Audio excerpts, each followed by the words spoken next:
Hi and welcome to episode 20 of Book Club.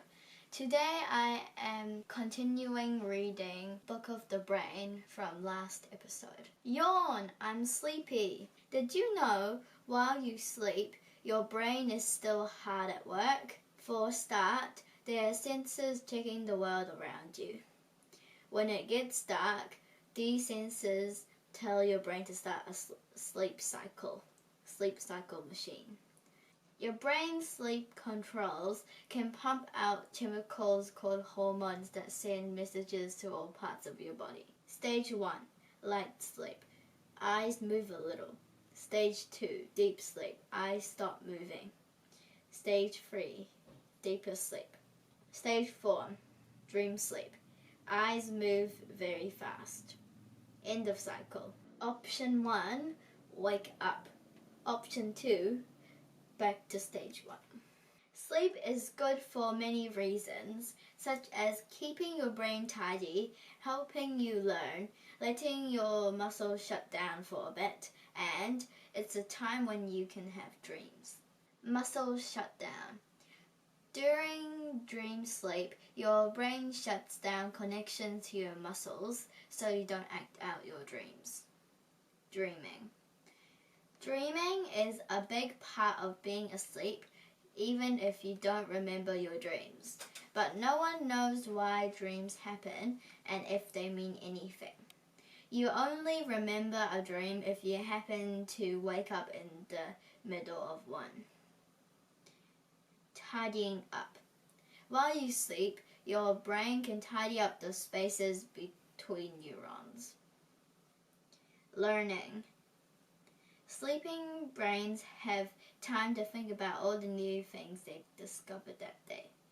A is for apple, recall the practice. Teams of neurons replay memories while you sleep. This helps you learn. One of the things your sleeping brain is busy doing is something that happens when you're awake too.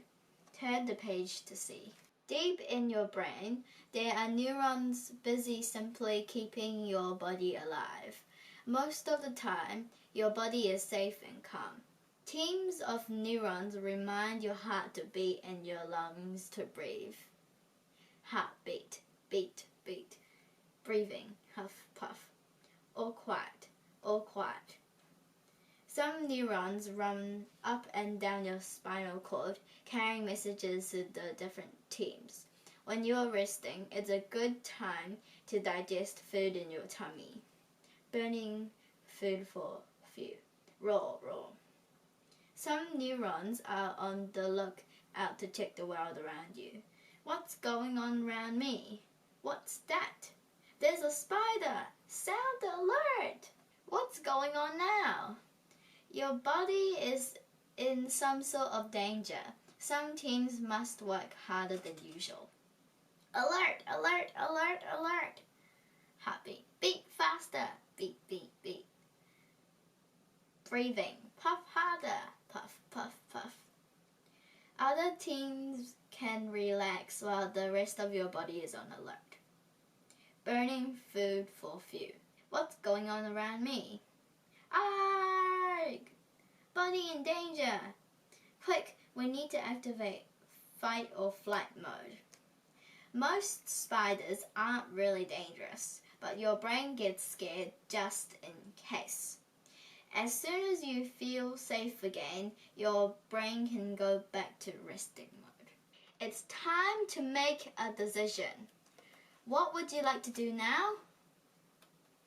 I'm hungry. May I have an ice cream, please? Yes, but which kind of ice cream would you like? You'll have to make a few more decisions. Most of the things you do need you to make choices. Let's imagine each choice is like a thought bubble that you have to pop. Here's the first bubble. Would you like to go to an ice cream fan or a cafe? A short wait, but not many flavors. A longer wait, but loads and loads of flavors. Some of your neurons do the job of deciding how quickly you want this treat. The cafe, good choice. On to the next choice. Would you like a single scoop of plain ice cream or 3 scoops with toppings? Not too expensive, very expensive. Some neurons can compare how much money you have to spend with how sad you will feel not to have that money anymore. Another decision, and this one's all about lots of choice. Which out of all these flavors would you like? Sometimes it's easier to make decisions by thinking about what emotions you're feeling. Arg! There's too much choice. I can't take it all in. Luckily, there are neurons that stop you from overloading with information. They help your brain focus on just a few options. Yum! Blurg, I feel too full now. I wish I'd chosen a smaller treat. Never mind. Bad experiences are actually really important. They help your brain make better decisions next time. This is a big part of learning. Welcome to your brain's learning garden. This is where you can improve your decision making and your skills. The real secret to neurons is how well they are connected to each other. It's so tangled in here, like lots of plants twisted together. Exactly. When you're little, your neurons have lots and lots of connections. It's really tangled in your brain. Learning new things is all about making useful connections stronger and getting rid of unhelpful ones. Untangling neurons.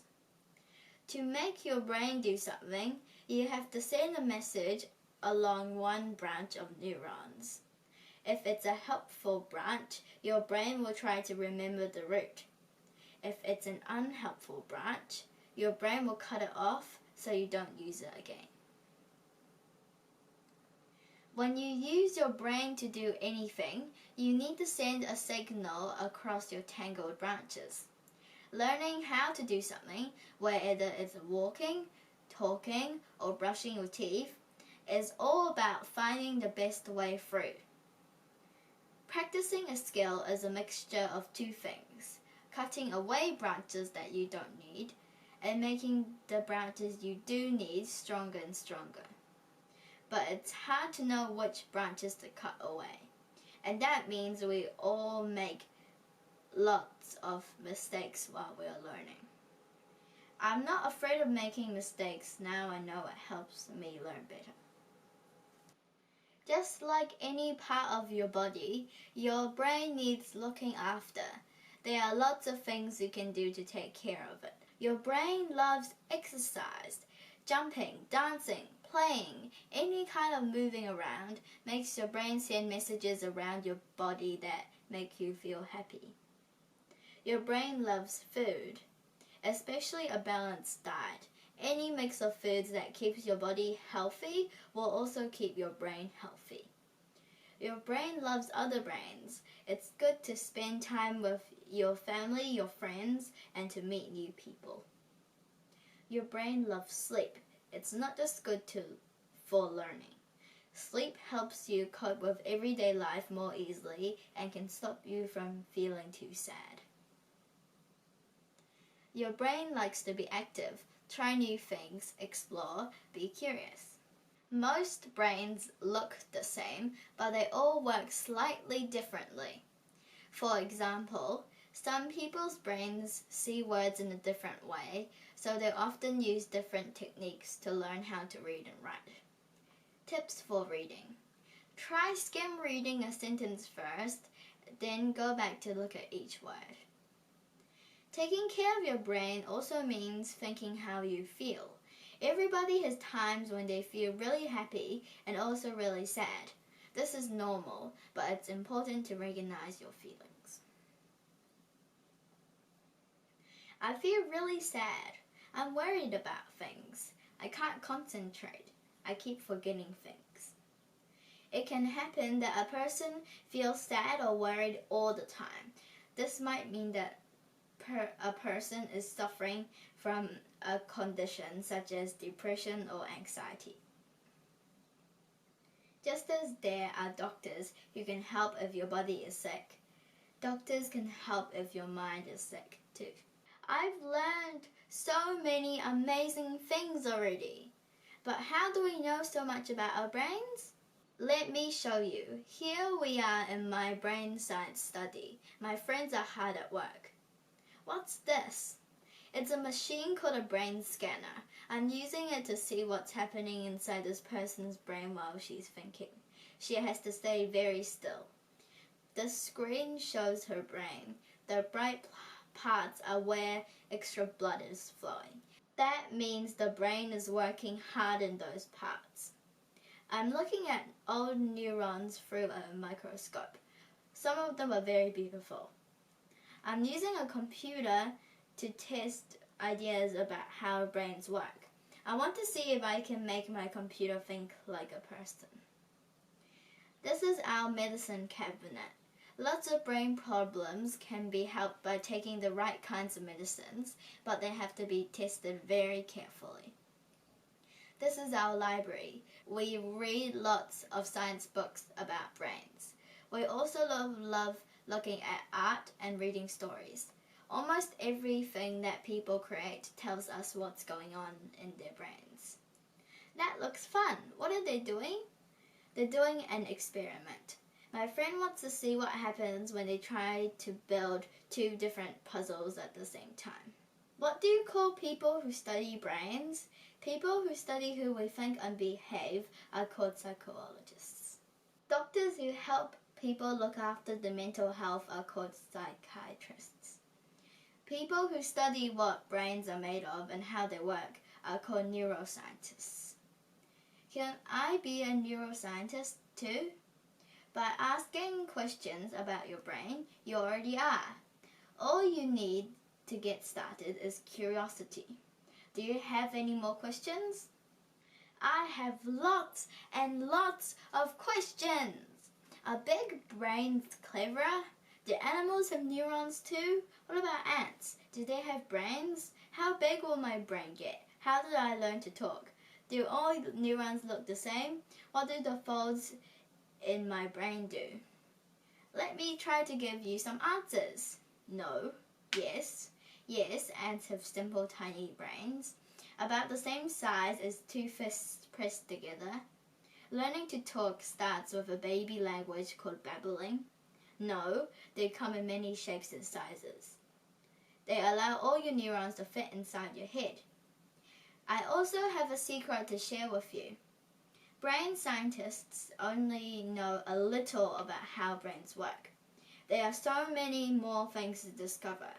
If you become a neuroscientist, perhaps you will find out something about brains that nobody ever knew before. Here are some brain facts we do know. By the time you're born, your brain has almost all the neurons it will ever have. That's why babies have such big heads. By the time you're 2 years old, your brain has nearly as many neurons as there are stars in the galaxy, around 80 billion.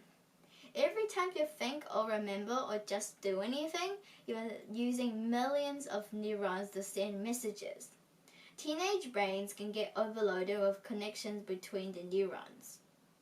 By the time you're 25, your grown-up brain has strengthened the best connections until they shine out like constellations in the night sky. My brain is incredible. The end. If you are new to my channel, it's called Candy Corn Book Club. If you like my videos, click like, subscribe and ring the bell. Look out for more videos. See you next time. Bye.